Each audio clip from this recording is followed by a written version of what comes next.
मुसलमानों, अगर आपके भी घर में आब जमजम रखा हुआ है तो इस वीडियो को जरूर देखना जो हम प्ले करने वाले हैं, और देखना कि ये मौलाना साहब क्या कह रहे हैं आब जमजम के बारे में। चलिए सुनते हैं। और जिस मकसद के लिए आब जमजम पिया जाए, अल्लाह ताला उस मकसद के अंदर कामयाबी अता फरमाता है।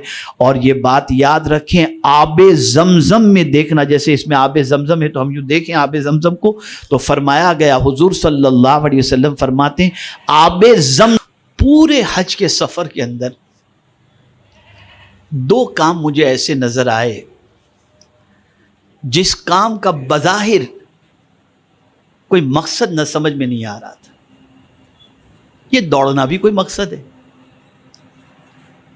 भाई आप मुझे बताइए, सफा मरवा के दरमियान दौड़ना, लेकिन अल्लाह ने इसको कितना कंपलसरी करा है। और इसे क्या फरमाया, इन्ना सफा वल मरवत मिन शाइरिल्लाह। शायर शायरा की जमा है। इसका मानी ये होता है कि इसके पीछे कोई रूहानी या मानवी कोई उसकी हकीकत पोशीदा, और जितनी भी निशानियां होंगी उसके अंदर कोई ना कोई मानी होगा। यहां पर सबसे अहम चीज जो बताई जा रही है, यह सफा मरवा नबी, वली, कुतुब, अब्दाल, सहाबी, जिस किसी को भी हज करना है और उम्रा करना है, उसके लिए सफा मरवा की सही जरूरी। तो आखिर ये दौड़ने में क्या है? दो पहाड़ियों के दरमियान दौड़ना, ये कुछ मतलब आदमी के जहन में इसकी लॉजिक समझ में नहीं आती। लेकिन यहां पर एक चीज बताई जा रही है, बहुत अहम बात है, जिसे जहन में रखिएगा। वो इस्तिराब था, एक मां की बेकरारी थी जो अपने बेटे की प्यास को बुझाने के लिए पानी के लिए दौड़ रही थी, वो बेकरारी। और कुरान कहता है, अम्मन युजीबुल मुत्तर्रा इज़ा दआ, कौन है जो बेकरार की फरियाद को सुनता है, वयक्शिफु सू, और उसकी परेशानी को दूर फरमाता है। उन्होंने बेकरारी के अंदर, यहाँ एक बड़ा अजीम नुक्ता अर्ज करता हूँ, इंसान जब बेकरार होता है ना, ये साइकोलॉजिकल पॉइंट ऑफ व्यू से बता रहा हूँ, मैं कोई साइकोलॉजिस्ट नहीं हूँ, थोड़ी सी कोशिश करता हूँ अपने एतबार से कुछ नुकात के लिए। तो मैंने आज ही अभी यहाँ आने से पहले पढ़ रहा था तो मैंने नोट किया इसको। आदमी जब बहुत टेंशन में, तो टेंशन हल्का करने का एक तरीका वो ये भी इख्तियार करता है कि चलने लगता है, और जब वो चलता है तो थोड़ा सा टेंशन हल्का होता है। और इसको हदीस शरीफ से भी साबित है। जब आसमान पर बिजली कड़की, हुजूर सल्लल्लाहु अलैहि वसल्लम उम्मुल मुमिनीन हज़रत आयशा सिद्दीक़ा रज़ियल्लाहु ताला अन्हा के साथ बैठकर बातचीत कर रहे थे। आसमान पर बिजली कड़की, सरकार ने उम्मुल मुमिनीन को छोड़ा और चलने लग गए। काफी देर के बाद जब बिजली की कड़क जब बंद हुई, तो सरकार सल्लल्लाहु अलैहि वसल्लम नॉर्मल हुए। उम्मुल मुमिनीन हज़रत आयशा सिद्दीक़ा रज़ियल्लाहु ताला अन्हा ने अर्ज़ किया, सरकार ये अचानक हम लोग बात कर रहे थे और आप उठकर चलने लगे। सरकार ने फरमाया, जब आसमान पर बिजली कड़की तो मुझे डर लगा कि कहीं मेरी उम्मत पर आसमान से कोई अजाब तो नाजिल नहीं हो रहा है, तो मैं चलने लगा। जब बिजली का कड़कना बंद हुआ तो मुझे इत्मीनान हुआ कि मेरी उम्मत पर कोई आसमान से अजाब नाजिल नहीं हो रहा है।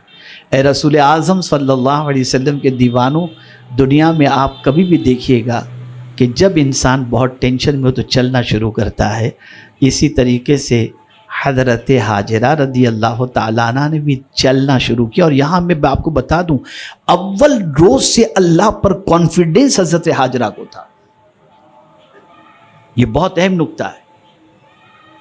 पहले दिन से हज़रत हाजरा को अल्लाह अज़्ज़ व जल्ल पर कॉन्फिडेंस था। जब कुछ मक्के में नहीं था और हज़रत इब्राहीम अलैहिस्सलातु वस्सलाम दूध पीते बच्चे को और बीवी को बेआबो गया वादी में छोड़कर जब जाने लगे, जहां कुछ भी, कोई शहर नहीं, कोई चीज नहीं, कोई खाने पीने का सामान नहीं, कुछ भी नहीं, कोई चीज नहीं, एक दरख्त के नीचे छोड़ दिया और जाने लगे। तो हज़रत हाजरा कहती हैं कि आप ऐसे ही हमें छोड़ करके जा रहे हैं? तो हज़रत इब्राहीम अलैहिस्सलाम ने कोई जवाब नहीं दिया, वो पीछे पीछे जाने लगी। और फिर पूछ लिया कि आपको क्या अल्लाह ने हुक्म दिया है हमें यहाँ छोड़कर जाने का? नबी की बीवी थी ना, तो सवाल भी, फिर वो जानती थी कि नबी कोई अपनी काम अपनी मर्जी से नहीं करते। तो पूछ लिया, क्या अल्लाह ने आपको हुक्म दिया हमें यहाँ छोड़कर जाने का? تو حضرت ابراہیم علیہ السلام نے فرمایا ہاں. کہا بس پھر ٹھیک ہے آپ جائیے، اس لیے کہ مجھے میرے رب سے امید ہے کہ وہ مجھے کبھی ضائع نہیں فرمائے گا. اللہ اکبر.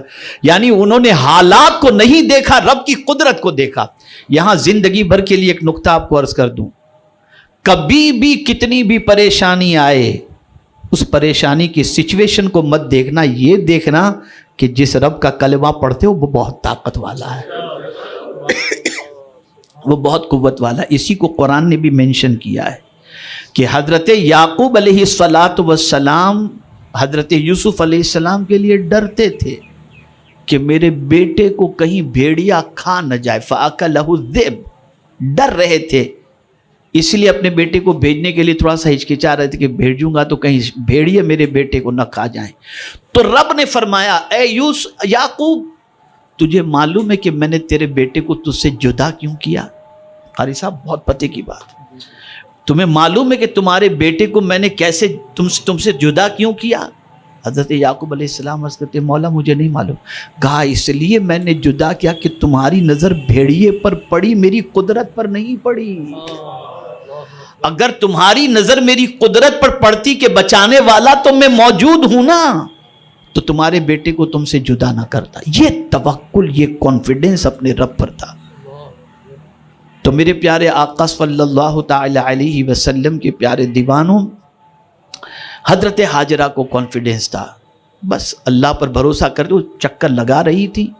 اور پھر وہ جو میلین اخضرین ہے، گرین لائٹ جہاں دوڑنا ہوتا ہے، تو وہ جگہ نشیب میں تھی، وہ پہاڑ پر تھی. تو پھر وہ دیکھتی تھی. آج بھی آپ جب میلین اخضرین میں دوڑیں، مرد حضرات، عورتیں نہیں، مرد حضرات جب دوڑیں تو کعبے کی طرف دیکھیں، وہاں پر حضرت اسماعیل علیہ السلام بیٹھے ہوئے تھے، انہیں چھوڑ کر وہ تو دیکھ رہے تھے کہ بچہ ابھی ہے تو صحیح، سلامت تو ہے، روح تو نہیں نکل گئی، پریشان تو نہیں ہے. تو وہاں جب پہنچتی تو حضرت اسماعیل نظر آتے تھے، تو ادھر دیکھتی تھی باقاعدہ کہ بیٹا ہے. تو میرے پیارے آقا صلی اللہ تعالی علیہ وسلم کے پیارے دیوانوں، پھر جب 7 چکر مکمل ہوئے تو انہوں نے دیکھا کہ جہاں پر حضرت اسماعیل علیہ السلام کو چھوڑی تھی وہاں پر پانی کا چشمہ نکل آیا ہے. لیکن جو حضور کی محبت میں ڈوبا ہوا اس کی شان بڑی جدا ہوتی ہے. حضور کی محبت کی بات کر رہا ہوں، اس کی شان بڑی جدا ہوتی ہے. تو اعلیٰ حضرت عظیم البرکت امام عشق و محبت میرے آقا کی شان بیان کرتے ہوئے کہتے ہیں ان کو بن مانگے ملا، ان کو رگڑ کر ایڑیاں. یعنی حضرت اسماعیل کو ایڑیاں رگڑنی پڑی نا، آپ نے اپنے پیر سے ایڑیاں جو رگڑی وہاں پر. سرکار کی شان میں کیا فرماتے ہیں اعلیٰ حضرت؟ ان کو بن مانگے ملا، ان کو رگڑ کر ایڑیاں صاحب کوثر کے ہم سر صاحب زمزم نہیں. یعنی حضور کے برابر حضرت اسماعیل کی شان نہیں، پروردگار کے پیارے حبیب نے مانگا ہی نہیں، بن مانگے میرے کریم نے ان کو جام کوثر عطا فرما دیا. اور حضرت اسماعیل علیہ السلام نے ایڑیاں رگڑی تو پانی کا چشمہ وہاں سے نکلا. اور زم کے معنی ہوتا ہے رک جا کے معنی. حضرت ہاجرہ نے پھر وہاں پر ایک تھوڑا سا دائرہ بنا لیا اور پھر کہا زم تو وہ پانی رک گیا. میرے پیارے آقا صلی اللہ علیہ وسلم کے پیارے دیوانوں، واحد دنیا میں یہ پانی ایسا ہے کہ آدمی بغیر کچھ کھائے ہوئے صرف آب زمزم ہی پر اکتفا کرے تو آب زمزم کئی سالوں تک اس کو غذا کی ضرورت بھی اس کی پوری کر سکتا ہے اور پیاس کی ضرورت بھی پوری کر سکتا ہے. اور جس مقصد کے لیے آب زمزم پیا جائے اللہ تعالیٰ اس مقصد کے اندر کامیابی عطا فرماتا ہے.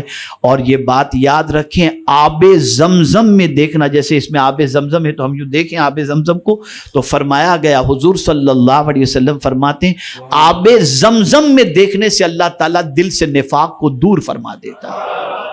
اور آب زمزم جس مقصد کے تحت پیا جائے اللہ تعالیٰ اس مقصد میں کامیابی عطا فرماتا ہے. اور حضور صلی اللہ علیہ وسلم کی دعاؤں سے بڑھ کر کون سی دعا ہوگی؟ تو سرکار صلی اللہ علیہ وسلم نے آب زمزم پی کر کے جو دعا کی وہ یہی تھی، اللہم انی اسألک علما نافعا ورزقا واسعا وشفاء من کل داء.